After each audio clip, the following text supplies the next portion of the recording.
देखिए 14 fx equal to cos 2x और interval है 0 से पाई। तो देखिए 13, 14, 15 तीनों सेम क्वेश्चन है। तो सबसे पहले देखिए लिखेंगे टू वेरीफाई रॉस थ्योरम। पहला कंडीशन बताइए, कंटिन्यूटी का लिखना है। तो आपको अगर याद हो कंटिन्यूटी में बताए थे कि साइन एक्स कॉस एक्स ई पे पावर एक्स ऑलवेज कंटिन्यूअस होता है। तो देखिए यहाँ cos 2x है तो लिख सकते हैं क्लियरली, या since cos x is always continuous, also 2x is always continuous। ध्यान देना है, बात समझिएगा। यहाँ दो फंक्शन का कंपोजिशन है, एक cos है तो cos x फंक्शन हो गया, दूसरा 2x है तो 2x फंक्शन हो गया। अब बताइए cos x हमेशा कंटिन्यूअस, 2x कंटिन्यूअस। और हम आपको एक थ्योरम पढ़ाए थे कंटिन्यूटी में कि अगर दो फंक्शन कंटिन्यूअस है तो उसका सम, प्रोडक्ट, कंपोजिशन ऑलवेज कंटिन्यूअस होता है। दो फंक्शन अगर कंटिन्यूअस है तो उसका सम, प्रोडक्ट और कंपोजिशन हमेशा कंटिन्यूअस होता है। तो cos x continuous, 2x continuous and composition of continuous function is continuous. Composition of continuous functions is also continuous. Therefore fx equal to cos 2x is continuous। यानी आपको कंटिन्यूटी के लिए reason देना है कि क्यों लिख रहे हैं आप कंटिन्यूअस। तो यहाँ देखिए cos 2x है तो यहाँ दो फंक्शन का कंपोजिशन है, cos x का और 2x का। तो cos x भी ऑलवेज कंटिन्यूअस होता है, पॉलिनोमियल भी कंटिन्यूअस। और दो फंक्शन अगर कंटिन्यूअस है तो उसका सम, प्रोडक्ट, कंपोजिशन भी हमेशा कंटिन्यूअस होता है। तो रीजन दिए कंपोजिशन का। सेकेंड कंडीशन में डिफ्रेंशिएशन करते हैं। तो बताइए cos का डिफ्रेंशिएशन होता है माइनस साइन और 2x का 2। तो जो डिफ्रेंशिएशन आया, साइन का cos का वैल्यू किसी भी एंगल के लिए एग्जिस्ट करता है। तो लिखेंगे डिफ्रेंशिएशन एग्जिस्ट इन इंटरवल 0 से पाई। तो डिफ्रेंशिएशन जब एग्जिस्ट कर रहा है 0 से पाई के बीच, अब देखिए कंडीशन नंबर 3, एफ ए और एफ बी। तो देखिए ए इंटरवल का पहला पॉइंट और इंटरवल का दूसरा पॉइंट, ये लास्ट पॉइंट एफ 0। तो यहाँ देखिए cos 2 इंटू 0, बताइए cos 0 का वैल्यू 1 होता है। f पाई यानी x की जगह पाई डालेंगे तो cos 2 पाई 360 डिग्री का वैल्यू 1 होता है। तो ट्रिगो में पढ़े हैं आप लोग, वैल्यू पता होना चाहिए। तो एफ ए का वैल्यू भी 1, एफ बी का वैल्यू भी 1। तो लिख सकते हैं F A equal to F B. अब देखिए सारा कंडीशन फुलफिल्ड है तो लिखेंगे therefore all conditions of Rawls theorem are satisfied by the function fx in interval 0 से पाई। अब देखिए पहले तो पूरा तीनों कंडीशन दिखा दिए, अब रिजल्ट चाहिए। रिजल्ट यानी कि c का वैल्यू। तो पढ़ाए हैं डिफ्रेंशिएशन c पर 0 होता है। तो c पर डिफ्रेंशिएशन, तो देखिए डिफ्रेंशिएशन में x की जगह c डालेंगे तो -2 साइन 2c बराबर 0। तो बताइए साइन 2c बराबर 0। तब आपको पता होना चाहिए साइन का वैल्यू 0 कहाँ कहाँ होता है। तो साइन का वैल्यू 0 पे होता है, पाई पे होता है, 2 पाई पे होता है, 3 पाई। साइन का वैल्यू 0 पे 0, पाई पे 0, 2 पाई पे 0, 3 पाई पे 0। साइन n पाई पे 0 होता है। तो c का वैल्यू आ गया 0, c का वैल्यू आ गया π/2 और c का वैल्यू आ गया पाई। तो c का बहुत सारा वैल्यू आएगा, ट्रिग्नोमेट्रिक इक्वेशन है तो बहुत सारा आंसर आएगा। लेकिन हमको बस एक वैल्यू दिखा देना है इंटरवल के बीच में है। तो 0 इंटरवल के एंड पर है, पाई इंटरवल के एंड पर है, लेकिन पाई/2 90 डिग्री 0 से 180 के बीच में है। तो लिखेंगे c का जो वैल्यू आया पाई/2 वो इंटरवल के बीच में है। तो लिख देंगे hence Rolle's theorem is verified. और देखते हैं हम लोग ट्रिग्नोमेट्री पे।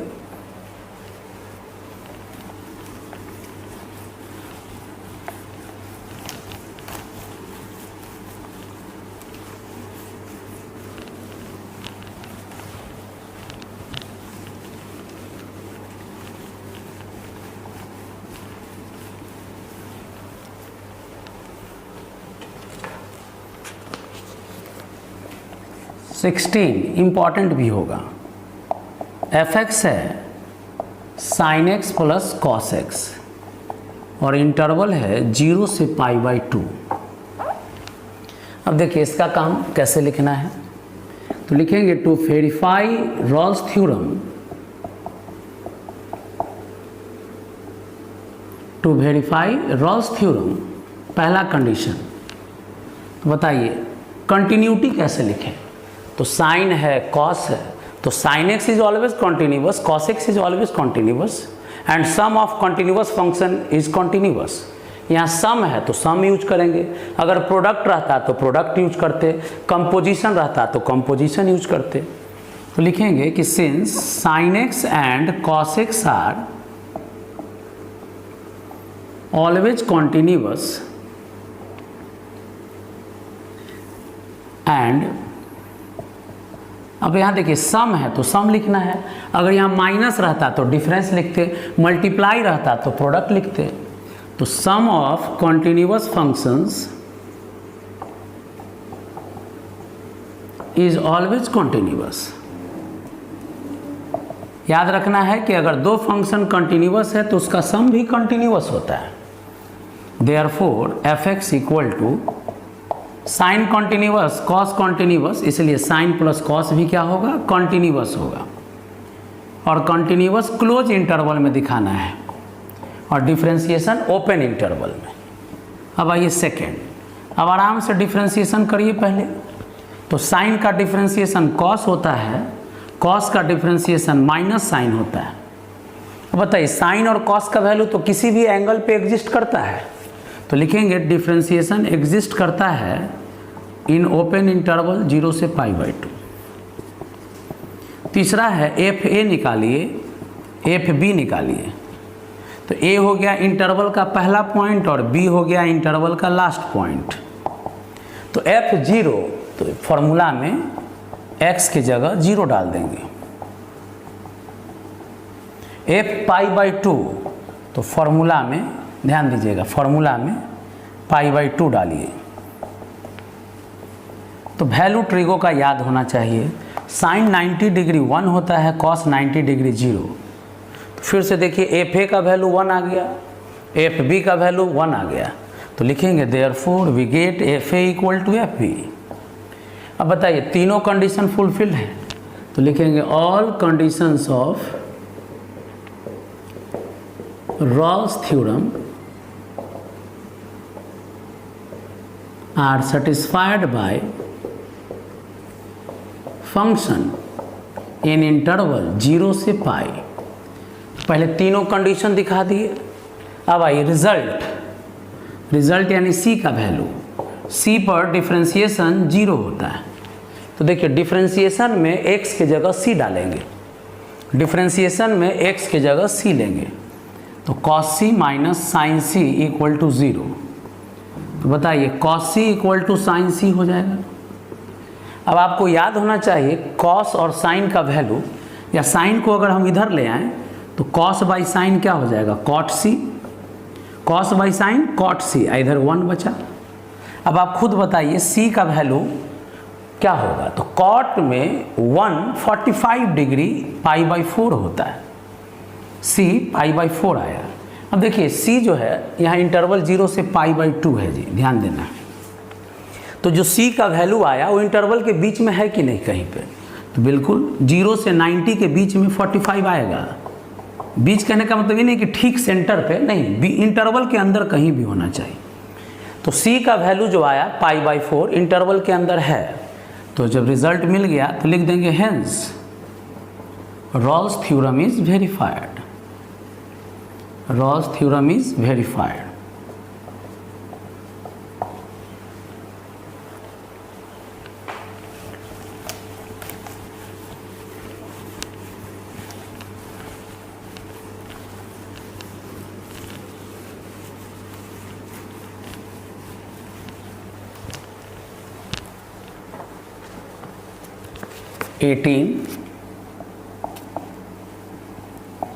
f(x) इक्वल टू e पे power -x sin x minus cos x, और इंटरवल है π/4 से लेकर 5π/4।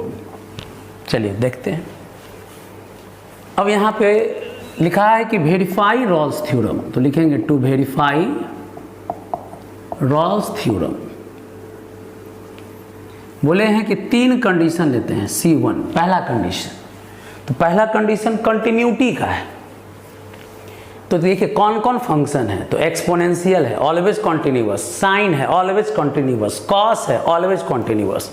तो लिखेंगे सिंस e पे power x exponential sine x and cos x are always continuous. ये जो फंक्शन है हमेशा कंटिन्यूअस होता है। अब यहाँ देखिए फंक्शन का क्या है, तो फंक्शन का डिफरेंस है, फंक्शन का प्रोडक्ट है। तो लिखेंगे and product and difference of continuous functions are continuous. अगर 2 फंक्शन कंटिन्यूअस है तो उसका डिफरेंस भी कंटिन्यूअस होगा, और कंटिन्यूअस फंक्शन से प्रोडक्ट ले ले वो भी कंटिन्यूअस होगा। Therefore function is continuous in closed interval square bracket π/4 से लेके 5π/4। तो देखिए पहला कंडीशन में कंटिन्यूटी का रीज़न देना है कि क्यों कंटिन्यूअस है। अब आइए C2 सेकेंड कंडीशन, डिफ्रेंसिएशन करके दिखाइए f डैश। तो बताइए डिफ्रेंसिएशन u इंटू v पर होगा, तो पहला को छोड़ेंगे, दूसरा का डिफ्रेंसिएशन करेंगे तो साइन का कॉस और कॉस का माइनस साइन, तो हो जाएगा प्लस। फिर अब आइए दूसरा को छोड़ेंगे, पहला का डिफ्रेंसिएशन करेंगे u इंटू भी, पहला को छोड़े दूसरा का डिफ्रेंसिएशन, दूसरा को छोड़े पहला का डिफ्रेंसिएशन। अब e पे पावर -x कॉमन ले लीजिए, तो बचा क्या cos x plus sine x, -1 से गुना होगा यहाँ, तो minus sine x plus cos x, ये तो कॉमन ले चुके हैं। अब साइन माइनस साइन खत्म हो गया, cos प्लस कॉस 2 cos। तो देखिए एक्सपोनेंशियल का वैल्यू भी ऑलवेज एग्जिस्ट करता है, कॉस का वैल्यू भी ऑलवेज एग्जिस्ट करता है। तो लिख सकते हैं कि डिफ्रेंसिएशन एग्जिस्ट करेगा गिवन इंटरवल में, तो ओपन इंटरवल लिखते हैं स्टेटमेंट में, इसलिए ओपन इंटरवल लिख रहे हैं। तो डिफ्रेंसिएशन का काम हो गया। अब आइए तीसरा कंडीशन fa का मतलब हुआ f π/4, FB का मतलब हुआ इंटरवल का लास्ट पॉइंट 5π/4। कुछ नहीं करना है, फंक्शन में x की जगह π/4 पुट करेंगे, तो e पे पावर -π/4 साइन π/4 माइनस कॉस π/4। अब वैल्यू थोड़ा बहुत याद कर लीजिए आप लोग, कब तक भागिएगा इससे। साइन 45 डिग्री का वैल्यू 1/√2 होता है, कॉस 45 का वैल्यू भी 1/√2 होता है। दोनों सेम वैल्यू है, डिफरेंस लेंगे तो 0 आ गया।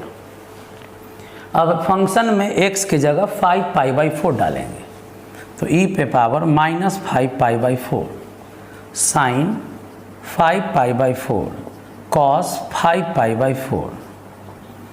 अब वैल्यू देखिए e पे पावर, ये तो एक्सपोनेंशियल है, छोड़ दीजिए। देखिए ये थर्ड क्वाड्रेंट का वैल्यू है, 5π/4 225 डिग्री थर्ड क्वाड्रेंट का वैल्यू है, तो थर्ड में साइन निगेटिव होता है तो -1/√2, कॉस भी निगेटिव होता है तो -1/√2। आप फिर यहाँ देखिए दोनों सेम वैल्यू है तो डिफरेंस क्या आ जाएगा 0। तो कह सकते हैं FA = FB। तो बताइए लिखेंगे अब यहाँ क्या, therefore all conditions of Rolle's theorem are satisfied by function in interval π/4 से 5π/4। पहले अपना इतना काम कर लिए, तीनों कंडीशन दिखा दिए। अब तीनों कंडीशन के बाद रिजल्ट चाहिए, तो बताइए रिजल्ट के लिए C का वैल्यू निकालेंगे जहाँ डिफ्रेंशिएशन 0 होता है। तो बताइए डिफ्रेंशिएशन में x के जगह C डालना है, तो डिफ्रेंशिएशन यहाँ है, डिफ्रेंशिएशन में x की जगह c डालेंगे तो e⁻⁻c इंटू 2 cos c = 0। अब गौर कीजिएगा, एक्सपोनेंशियल का वैल्यू कभी 0 नहीं हो सकता है, तो ये 0 में चला गया। 2 भी कांस्टेंट है, 0 में चला गया, यानी cos c = 0। अब सोचिए cos का वैल्यू 0 कितना डिग्री पे होता है, तो cos का वैल्यू 0 90 डिग्री पे होता है। cos 0 कहाँ होता है 90 डिग्री π/2 पर। अब बताइए जो C का वैल्यू आया 90 डिग्री, वो इंटरवल के बीच में है, देख सकते हैं 45 से 225 के बीच में 90 आएगा। तो रॉल्स थ्योरम में ही तो कहता है कि एक पॉइंट C होगा इंटरवल के बीच में, तो लिख देंगे hence Rolle's theorem is verified.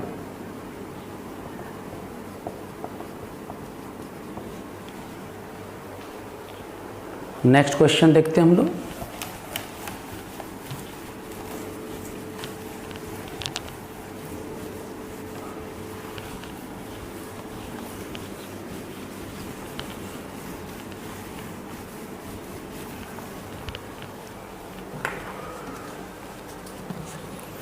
तो इसी तरह से 19, 20 ये सब बना सकते हैं आप। चलिए दिखाते हैं 19 नंबर। f(x) है sin x minus sin 2x और इंटरवल है 0 से 2π। चलिए फिर से एक बार लिखना सिखा रहे हैं। देखिए टू वेरीफाई रॉल्स थ्योरम, पहला कंडीशन, देखिए यहाँ 2 साइन है तो लिखेंगे सिंस sin x या sin 2x आर कॉन्टिन्यूअस, देखिए ये दोनों कॉन्टिन्यूअस है और कॉन्टिन्यूअस का डिफरेंस भी क्या होता है continuous. Difference of continuous function is continuous, therefore f(x) = देखिए साइन कॉन्टिन्यूअस है और sin 2x भी कॉन्टिन्यूअस, तो दोनों का डिफरेंस भी क्या होगा continuous, is continuous in, continuity हमेशा क्लोज इंटरवल में देंगे। अब आइए डिफरेंशिएशन, तो f' बोलिए sin x का differentiation cos x, sin 2x का cos 2x, 2x का 2, यानी कि लिख सकते हैं cos x minus 2 cos 2x। अब देखिए डिफरेंशिएशन में आया cos, तो साइन या cos किसी भी एंगल पे एग्जिस्ट करता है, तो लिख देंगे डिफरेंशिएशन भी एग्जिस्ट करेगा, लेकिन डिफरेंशिएशन ओपन इंटरवल में लिखेंगे। तीसरा कंडीशन fa और fb का वैल्यू, fa का मतलब होता है इंटरवल का एंड और fb का मतलब ये fa का मतलब इंटरवल का शुरू का पॉइंट और एंड पॉइंट। तो f0, तो जहाँ x है वहाँ 0 डालिए, तो ये भी sin 0, ये भी sin 0, sin 0 का वैल्यू 0 होता है। f2π, तो यानी x के जगह 2π डालेंगे, यहाँ x के जगह 2π डालेंगे तो ये हो जाएगा 4π। और आप याद कर लीजिए sin 1π, sin 2π, sin 3π, sin 4π पे वैल्यू 0 ही होता है। तो fa और fb बराबर आ गया, तो लिखेंगे therefore all conditions of Rawls theorem are satisfied by function, are satisfied by function in interval 0 से 2 पाई। तो ये तो हुआ कंडीशन। अब रिजल्ट, तो रिजल्ट यानी कि सी का वैल्यू निकालने के लिए डिफरेंशिएशन 0 के बराबर लेते हैं। चलिए डिफरेंशिएशन यहाँ है तो लिखेंगे डिफरेंशिएशन में x की जगह c डालेंगे, cos c minus 2 cos 2c बराबर 0। अब ध्यान देना है, एक में एंगल c है और एक में एंगल 2c है, तो ट्रिग्नोमेट्रिक इक्वेशन का ये रूल है, दोनों एंगल को सेम कर लीजिए। तो cos 2 थीटा का फॉर्मूला होता है 2 cos स्क्वायर थीटा माइनस 1, तो cos c minus 4 cos square c plus 2 equal to 0। अब देखिए माइनस पहले कॉमन लेके 0 में भेज दीजिए, 4 cos square c minus cos c minus 2 बराबर 0। अब देखिए cos का वैल्यू निकालना है, तो ये क्वाड्रेटिक इक्वेशन है।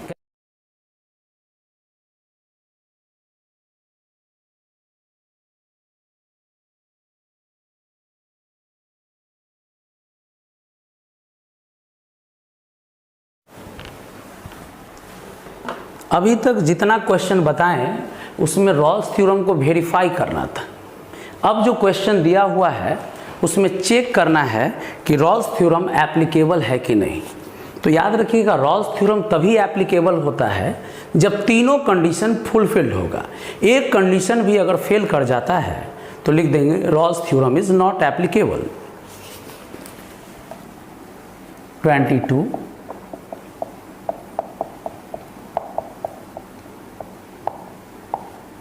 यहाँ इंटरवल है 1 से 3 के बीच में। क्वेश्चन पहले लिख दे रहे हैं 23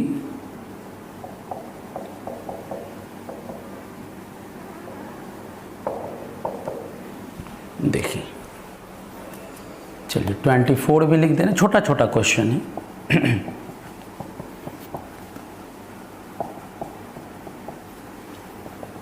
इंटरवल है 0 से 2 के बीच में।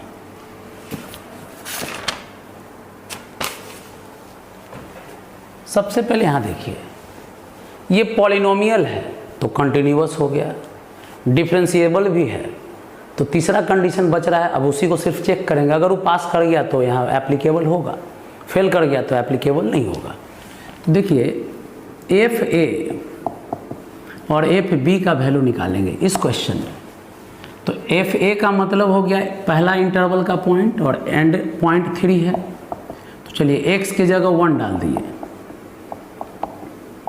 तो 0 आ गया। F3 का मतलब हो गया x की जगह 3 डाल दिए, तो देखिए 2 इंटू 3 6 आ गया। तो देख सकते हैं FA not equal to FB। तो जब FA और FB बराबर नहीं आया तो लिख देंगे therefore Rolle's theorem is not applicable. क्यों नहीं एप्लीकेबल है? क्योंकि ये कंडीशन फेल कर गया। अब आइए इस क्वेश्चन में, चलिए पहले इसी को देखते हैं 24 को। यहाँ डिफरेंशिएशन कीजिए तो 2 कांस्टेंट है 0। अब पावर मल्टीप्लाई, देखिए डिफरेंशिएशन का रूल पावर मल्टीप्लाई में आ जाता है और 1 कम हो जाता है, तो इसमें से जब 1 घटाएंगे तो -1/3 आएगा। 2 कांस्टेंट है 0, पावर मल्टीप्लाई में आ गया और 1 कम हो गया। अब देखिए पावर अगर जो माइनस में है तो नीचे ले जाएंगे इसको तो प्लस में हो जाएगा। अब आप खुद देखिए कि डिफरेंशिएशन कब एग्जिस्ट नहीं करेगा। तो आप जानते हैं कि डिवाइड में अगर 0 आ गया तो यहाँ एग्जिस्टेंस नहीं होगा। तो बताइए डिफरेंशिएशन का वैल्यू डिवाइड में देखिए 0 आ रहा है, कब आएगा 0? तो जब x का वैल्यू 1 लेंगे तो ये 0 हो जाएगा, जो डिफरेंशिएशन को एग्जिस्ट नहीं करने देगा। यानी कि लिख सकते हैं differentiation does not exist at x equal to 1। 1 कैसे दिमाग में आया? तो जब x का वैल्यू 1 लेंगे तो ये 0 हो जाएगा, इसलिए डिवाइड में 0 नहीं होना चाहिए। तो differentiation does not exist at x equal to 1। आई 1 कहाँ है? देख लीजिए, इंटरवल के बीच में है ये। तो जब इंटरवल के किसी पॉइंट पर अगर डिफरेंशिएबल नहीं हुआ, इंटरवल के बीच के किसी भी पॉइंट पर अगर डिफरेंशिएबल नहीं है तो वहाँ रॉल्स थ्योरम अप्लाई नहीं कर सकते हैं। तो लिख देंगे Rolle's theorem is not applicable. क्यों नहीं एप्लीकेबल हुआ? क्योंकि डिफरेंशिएशन एक पॉइंट पर फेल कर जा रहा है। चलिए यहाँ देखिए, इस क्वेश्चन का कई कारण है। यहाँ जो फंक्शन है रूट एक्स है, देखिए बहुत सारा कारण है। पहला, ये हाफ पावर का मतलब रूट होता है। अब देखिए इसके डोमेन में निगेटिव वैल्यू भी दिया है, और आप जानते हैं कि रूट के अंदर अगर हम निगेटिव वैल्यू लेंगे तो फंक्शन यहाँ क्या है? इमेजिनरी हो जाएगा। और आपको पता होना चाहिए कि अभी जो हम लोग कैलकुलस पढ़ते हैं वो रियल वैल्यूड फंक्शन के लिए पढ़ते हैं, इमेजिनरी के लिए नहीं पढ़ते हैं। तो ध्यान में रखना है कि यहाँ फंक्शन रियल नहीं है, इस इंटरवल में किसी किसी पॉइंट पर फंक्शन का वैल्यू इमेजिनरी भी है, और जब फंक्शन इमेजिनरी हो जाए तो वहाँ पे कोई थ्योरम एप्लीकेबल अभी तक का नहीं होगा। तो ऐसे ही लिख सकते हैं Rolle's theorem is not applicable since function is imaginary in the given domain.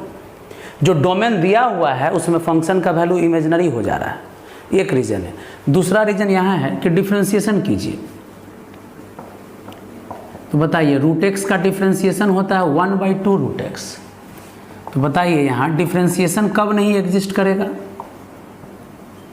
Does not exist eight, divide में 0 नहीं होना चाहिए। तो बताइए अगर हम x का वैल्यू 0 लेंगे तो डिवाइड में 0 हो जाएगा। तो function does not exist at x equal to 0, और ये 0 जो है इंटरवल में है, -1 से +1 के बीच में है ये 0।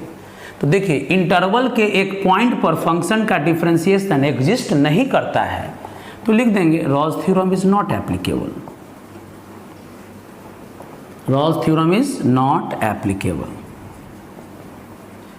कब रॉल्स थ्योरम एप्लीकेबल नहीं होगा? तो जब कोई भी एक कंडीशन फेल कर जाएगा। तो कहीं F A not equal to F B आया, कहीं डिफरेंशिएशन एग्जिस्ट नहीं कर रहा है। और डिफरेंशिएशन कहाँ चेक करना है? तो पॉइंट जहाँ एग्जिस्ट नहीं कर रहा है वो किसके बीच में होना चाहिए? इंटरवल के बीच में। तब कहेंगे कि रॉल्स थ्योरम एप्लीकेबल नहीं है। याद रखना है रॉल्स थ्योरम तभी एप्लीकेबल होगा जब डिफरेंशिएशन के हर पॉइंट, ये इंटरवल के हर पॉइंट पर डिफरेंशिएबल होना चाहिए।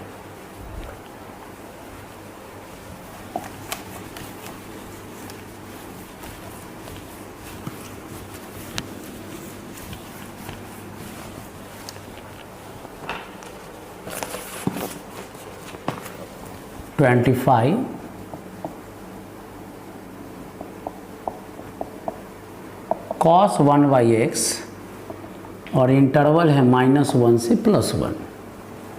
चलिए 26 सब बता दे रहे हैं।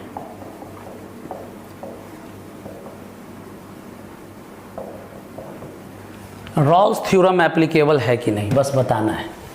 तो ये क्वेश्चन आपको याद होगा, कंटिन्यूटी में बताए थे कि ये कंटिन्यूअस नहीं है 0 पे। देखिए लिखेंगे कि सिंस, देखिए इस क्वेश्चन का since cos 1/x is discontinuous at x equal to 0। क्यों डिसकंटिन्यूअस है 0 पे? इसका रीज़न है एज, चलिए राइट हैंड लिमिट निकालते हैं। तो राइट हैंड लिमिट 0 पे निकालते हैं। तो क्या फॉर्मूला पढ़े हैं? तो limit h tends to 0 f 0 + h, शायद याद हो, बहुत दिन हो गया, लेकिन पढ़िए। राइट हैंड लिमिट कहाँ निकाल रहे हैं? 0 पे। कंटिन्यूटी अगर दिखाना हो किसी का भी तो लेफ्ट हैंड निकालिए, राइट हैंड निकालिए और फंक्शन का वैल्यू निकालिए। तीनों बराबर आ गया तब ना कंटिन्यूअस। तो चलिए हम राइट हैंड लिमिट निकालते हैं इसका। तो बताइए फंक्शन में 0 + h लेना है, तो cos 1/0 + h। तो बताइए cos 1/h। अब बताए हैं आपको कि h का वैल्यू जब 0 लेंगे तो cos इन्फिनिटी हो जाएगा, और cos इन्फिनिटी पर एंगल अगर इन्फिनिटी होता है तो ये एक ऑसिलेटिंग फंक्शन होता है।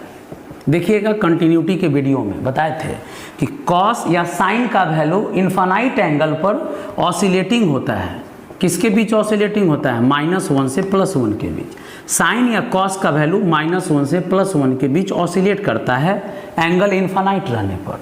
तो देख सकते हैं अगर एच का वैल्यू 0 लेंगे तो कॉस इन्फिनिटी हो जाएगा।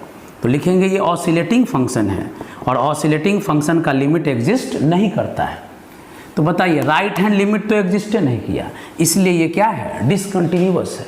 अब बताइए फंक्शन जो है डिसकंटिन्यूअस है 0 पे और ये 0 इंटरवल के बीच में है। तो -1 से 1 के बीच में एक पॉइंट है 0 जहाँ फंक्शन डिसकंटिन्यूअस है। तो लिख देंगे hence Rolle's theorem is not applicable. Rolle's theorem is not applicable. तो अगर कंटिन्यूटी का क्वेश्चन आपको याद हो तो और जल्दी आंसर दे सकते हैं। यहाँ देखिए, यहाँ तो कई कारण हैं। पहला तो ये ग्रेटेस्ट इंटीजर फंक्शन है, तो आप जानते हैं कि ग्रेटेस्ट इंटीजर फंक्शन हर इंटीग्रल पॉइंट पे डिसकंटिन्यूअस होता है। लेकिन खैर यहाँ सबसे आसान कारण दे रहे हैं, एफ ए और एफ बी। तो बोलिए ए इंटरवल का फर्स्ट पॉइंट और बी इंटरवल का लास्ट पॉइंट।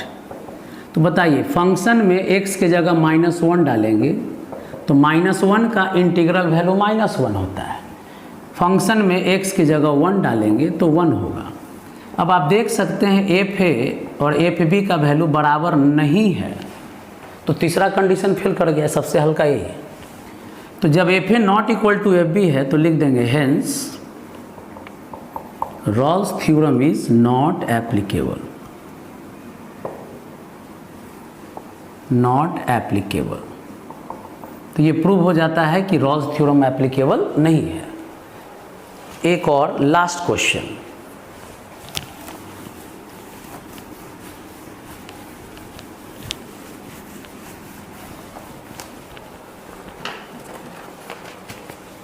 इंपॉर्टेंट है। Question number 27। पहले क्वेश्चन समझना है। टू प्रूव, ये फाइंड करना है जी। To find a point x in interval 0 से 4 on the curve y equal to x minus 4, where tangent is parallel to x axis by using Rolle's theorem.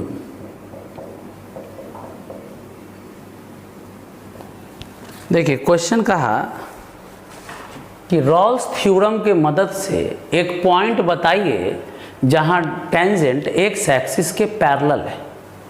तो जो क्वेश्चन दिया हुआ है सिंस y कर्व जो दिया है x माइनस 4, आपको याद होना चाहिए y को ही fx कहते हैं। y यहाँ फंक्शन का वैल्यू रिप्रेजेंट कर रहा है और इंटरवल दिया है 0 से 4। तो देखिए फंक्शन क्या है? पॉलिनोमियल है। तो लिखेंगे डायरेक्ट, यहाँ लिख सकते हैं क्लियरली फंक्शन इज, ये सिंस फंक्शन इज पॉलिनोमियल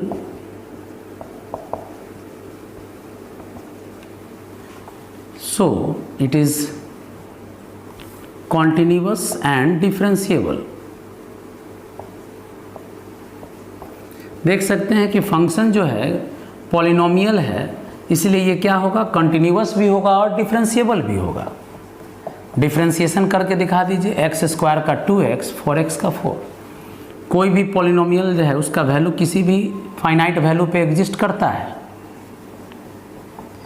तो देखिए दो कंडीशन तो ऐसे ही हो गया कि पॉलिनोमियल है इसलिए कंटिन्यूअस भी होगा, डिफरेंशिएबल भी होगा। अब देखिए फंक्शन का कंटिन्यूटी दिखा दिए, डिफरेंशिएबिलिटी दिखा दिए। अब एफ ए और एफ बी, तो यहाँ देखिए ए इंटरवल का फर्स्ट पॉइंट और बी इंटरवल का लास्ट पॉइंट। तो F0 यानी फॉर्मूला में 0 डालेंगे तो 0 ही आएगा।